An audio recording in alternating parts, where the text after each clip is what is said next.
ये खंड सिर्फ रोहन और उत्तर के लिए है। नॉर्थ बस सुन रही थी, उसे अजीब लग रहा था। रुबीना नाथ को देखते हुए बोली, तुम भूल गई थी कि भाई का बॉडीगार्ड टोनी है। जाओ भाई। रुबीना उत्तर के कान में कहती है कि भाई को वापस आना चाहिए। जब नॉर्थ गाड़ी में बैठ गई, टोनी ड्राइविंग सीट पर बैठकर उससे कहा, मैडम नॉर्थ, अपना स्वीट बेल्ट अब बांध लीजिए, साथ ही कृपया हैंडल को कसकर पकड़ लीजिए। नॉर्थ पूछता है कि टोनी क्यों बोलता है। टोनी कहता है कि मैम, सर का अपार्टमेंट 1 घंटे की दूरी पर है और सर ने मुझे सिर्फ आधा घंटे दिया, जिसमें भी 15 मिनट लग गए हैं। नॉर्थ ने हैंडल कसकर पकड़ लिया। उसे पता था कि टोनी सिर्फ रोहन की नहीं, बल्कि रोहन की बात मानता है। जॉन ने 1 घंटे का सफर 15 मिनट में पूरा किया। गाड़ी से उतरते ही उत्तर वॉमिट होने लगा। टोनी नॉर्थ वॉमिटिंग करते हुए मैडम से पूछता है कि क्या वो ठीक है। नॉर्थ टोनी को थोड़ा गुस्से में देखकर बोलती है, तुम्हें क्या लगता है मैडम, सर आज बहुत गुस्से में हैं। सर 1 मिनट लेट जाएगा। वो उत्तर और टोनी को देखकर कहती है, तुम जाओ, मैं उनकी अपार्टमेंट में जाऊंगी। जब लिफ्ट चौथे फ्लोर पर पहुंची, उत्तर ने रोहन अपार्टमेंट पर बेल रिंग किया। थोड़ी देर बाद पीछे से आवाज आई कि दरवाजा खुला है। जब वे उत्तर अपार्टमेंट में गए तो उन्होंने देखा कि रोहन गुस्से में सोफा पर बैठा हुआ था। वो खड़ा हो गया और दरवाजे के पास चला गया। उसको पैशनेटली किस करने वाला हाथ दीवार से खींचो। उत्तर में कोई प्रतिक्रिया नहीं हुई। कुछ देर बाद रोहन ने रुका। रोहन ने नॉर्थ को देखते हुए कहा, तुम्हारी हिम्मत कैसे हुई कि दूसरों के लिए सचने संवरने की कोशिश करो। तुम मेरी हो, सिर्फ मेरी हो। रोहन ने उत्तर को अपनी तरफ खींचा। आप समझ गए। रोहन बहुत गुस्सा था और उत्तर कुछ नहीं बोल रहा था। रोहन उत्तर पर और गुस्सा था। उसने उसे कसकर गले लगाया। नॉर्थ फेस जैस्मिन की सुगंध रोहन को सुकून देती थी। रोहन, तुमने मुझसे कभी प्यार नहीं किया, उत्तर कहती है। तुम मुझे कभी देखते भी नहीं थे। आप एक लड़की को प्रपोज करना चाहते हैं और उसे प्यार करना चाहते हैं। लेकिन मैं तुम्हें प्रपोज किया था, लेकिन तुम मुझे वहां अकेला छोड़कर चली गई थी। उसके बाद आप 1 वर्ष तक गोवा से बाहर रहेंगे। रोहन ने उत्तर को बताया कि वो सिर्फ मेरी संपत्ति है। नॉर्थ ने रोहन की आंखों में पागलपन और जुनून देखा। नॉर्थ ने रोहन को जोर से धक्का देते हुए कहा कि वो उसकी नहीं है। गुस्से में रोहित ने मेरे बहुत कसके नॉर्थ का बाल पकड़ लिया। रोहन गुस्से में उत्तर से कहता है कि उत्तर, मैं क्या कह रहा हूँ नहीं समझता। उत्तर दर्द से रोने लगा। रोहन ने अचानक होश में आकर पश्चिमी बाल छोड़कर 2 कदम पीछे चला गया। वह पलटकर अपने कमरे में चली गई, उसके पीछे नीचे चली गई। नॉर्थ ने पीछे से हक कर रोहन के दरवाजा खोला। रोहन, नॉर्थ ने कहा कि मुझसे दूर रहो। नॉर्थ ने रोहन से पूछा कि मैं सिर्फ तुम्हारी हूँ। रोहन ने उत्तर को बताया कि मुझे डर है कि मैं तुम्हें नुकसान पहुंचा दूंगा। रोहित ने उसका हाथ पकड़कर आगे बढ़ाया। नॉर्थ ने रोहन को किस किया। नॉर्थ ने कहा कि मैं थक गया हूँ, प्लीज मुझसे दूर मत जाओ। मैं तुमसे अलग रहकर एक तरफा प्यार करना चाहता हूँ। मेरे पास अब कुछ नहीं है और मैं कितने साल इंतजार करूंगा। तुम मुझसे प्यार नहीं करते तो मुझे बताओ, मैं चली जाऊंगी, लेकिन इस तरह कुछ नहीं कहकर मुझ पर यकीन करो। रोहन ने आगे कुछ कहने से पहले किस कर लिया। इसके बाद आपसे कहा, आप एक दिन की थी जब आपको पहली बार देखा, तब से आज तक आपके अलावा किसी लड़की को देखा या सोचा ही नहीं है। उत्तर रोहन को देखकर बोलती है कि तुमने कभी मुझसे कुछ नहीं कहा। उस दिन सबके सामने छोड़कर क्यों चले गए। रोहन ने कहा कि आज तक मुझे सब कुछ मिला जो मैं चाहता था। उत्तरी चिढ़कर रोहन को बताती है कि प्यार बिना मांगे नहीं मिलता, प्यार मांगना चाहिए। रोहन गुस्से में बोला कि आज के बाद अगर आपके माता पिता ने किसी लड़के को अपने लिए चुना तो मैं उसे मार दूंगा। नॉर्थ गुस्से में रोहन को देखते हुए कहती है, मैं तुम्हारी प्रेमिका नहीं हूँ, मैं तुम्हारी पत्नी नहीं हूँ।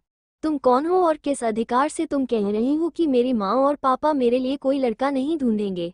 रोहन ने नॉर्थ को गुस्से में कहा, तुम मेरी हो, मेरी रहोगी और जो भी मेरे बीच आएगा मार डाला जाएगा। रोहन नॉर्थ अपना कंधा पकड़कर कहता है, तुम सिर्फ एक बंधन नाम चाहते हो, मैं तुम्हें देता हूँ, आओ। वो उसे अपार्टमेंट से बाहर ले जाता है और उसी समय टोनी बॉडीगार्ड को फोन करता है। टोनी, मैं आधे घंटे में रजिस्ट्रार ऑफिस पहुंच रहा हूँ। मैरी के लिए सब कुछ रेडी चाहिए। नमस्कार सर। टोनी ने फोन कट कर दिया और उत्तर नहीं जानता कि आगे क्या करे। फिर वह रोहन से बोलती है, रोहन, मैंने किसी को नहीं बताया, मम्मी पापा, रोहन उत्तर बोलता है तब सबको पता चलेगा।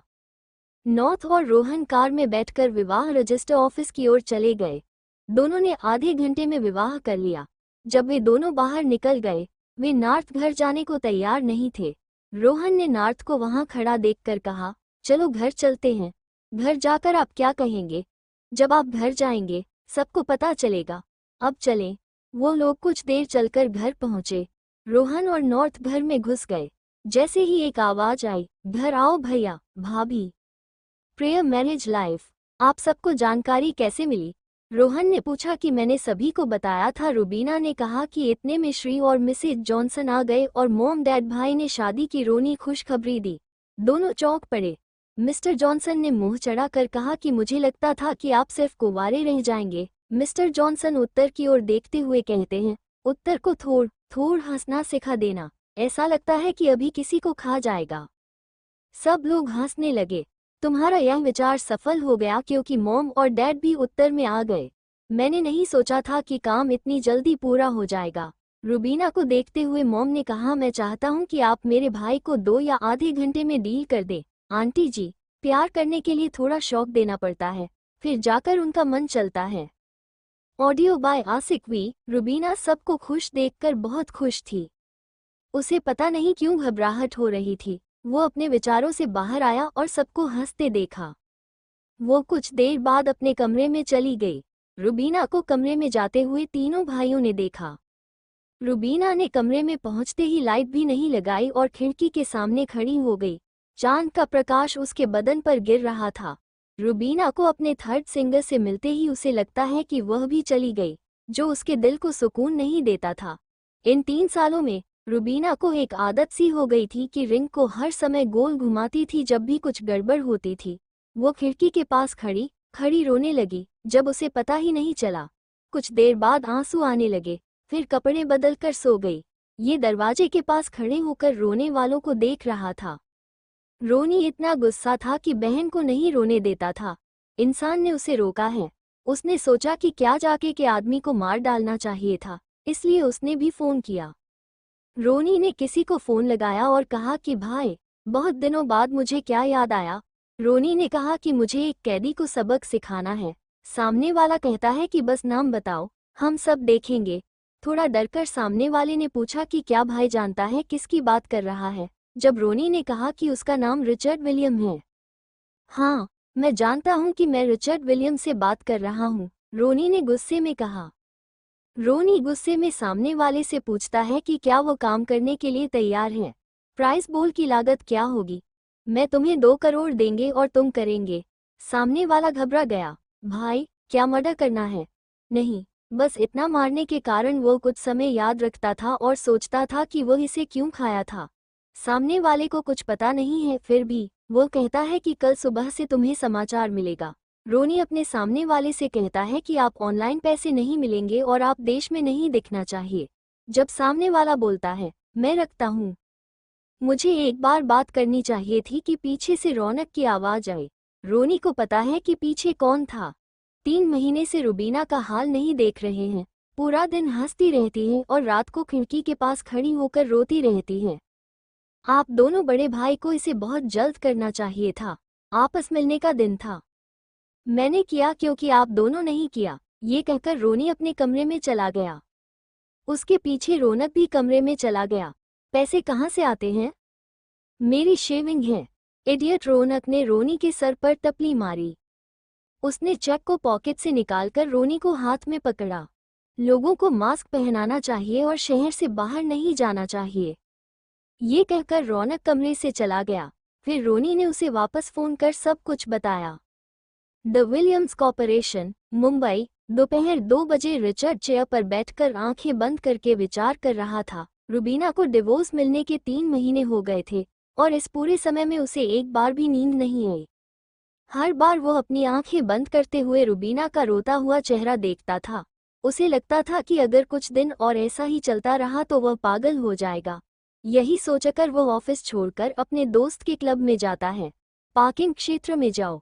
ठीक उसी समय किसी ने रिचर्ड की पीठ पर डंडा मारा। उसे कई महीनों से नींद न आने की वजह से उसका दिमाग भी काम नहीं कर रहा था और वो कुछ भी समझ नहीं पा रहा था। मार खाता रह गया। सब लोग कुछ देर बाद वहां से चले गए। रिचर्ड ने घड़ी का एक बटन दबाया और वो परेशान हो गया। वो घड़ी के अलावा एक अलर्ट अलार्म भी है जिसे अपने बॉडीगार्ड मैनेजर अपने दोस्तों को खतरे की सूचना दे सकते हैं अगर कोई खतरा आए, और उसे अपना स्थान भी बता सके। Goa Johnson mention. रात 2 बजे रुबीना अचानक नींद से उठी। पूरा शरीर पसीने से नहा गया क्योंकि उसे बहुत बेचैनी हो रही थी। क्योंकि रिचर्ड हर बार बेचैन होता है, रुबीना घबरा गई। साइड टेबल पर रखा पानी का गिलास पी गया। अपने कैप्टे हाथों से फोन पकड़ लिया। थोड़ा सोचकर उसने एक नंबर पर फोन लगाया। फोन को कोई नहीं उठाया। वो घबरा गया।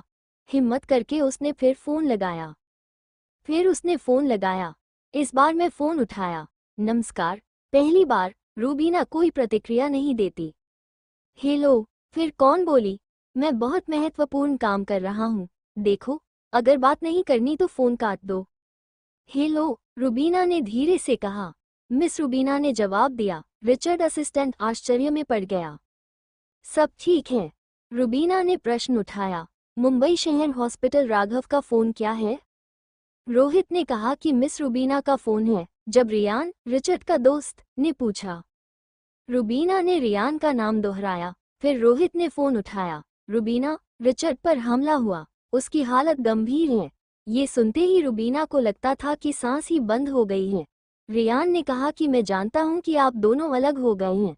मैं तुम्हें यहाँ आने के लिए नहीं कहूँगा। बस उसे कोई खतरा नहीं होना चाहिए। क्वीन इतनी जल्दी इमरजेंसी कमरे से निकल गई। क्वीन ने कहा कि ऑपरेशन सफल रहा, लेकिन सर को गहरी चोट लगी है और 24 घंटे में होश नहीं आया तो कोमा में जा सकता है। रूबीना इसे फोन से सुन रही थी। क्वीन डिसूजा बहुविशेषज्ञ डॉक्टर है। क्वीन के पापा का व्यवसाय मेडिकल उपकरण बनाने का है, जो पूरी दुनिया में प्रसिद्ध है। क्वीन और रियान बहुत खुश हैं कि उनकी शादी होने वाली है। क्वीन आर्मी भी डॉक्टर है। रिचर्ड के दोस्तों का विवरण। रियान और उसके बड़े भाई रॉबिन दोनों अपना बहुत बड़ा व्यवसाय चलाते हैं, जो उनके फादर का भी है। रियान भी अपना अलग उद्यम चलाता है। सैम्यूल एक आर्मी ऑफिसर है और उनके पिता का अलग से बिजनेस है। पूरा परिवार भी आर्मी में है। सैम्यूल एक भाई और एक बहन है। माइकल का अपना बहुत बड़ा व्यवसाय है। वो विश्व शक्ति है। माइकल इन चारों में से सबसे गुस्सा है। इसके बहुत सारे पब पूरी दुनिया में हैं और मैं भी आर्मी में डीलिंग करता हूँ। प्यार में इस प्लेबॉय को कोई दिलचस्पी नहीं है, इसके लिए प्यार करो। ये 4 शक्तिशाली परिवार हैं और एक दूसरे के अच्छे दोस्त हैं। रूबीना इसके बाद क्या करेगी? Audio by Asif we.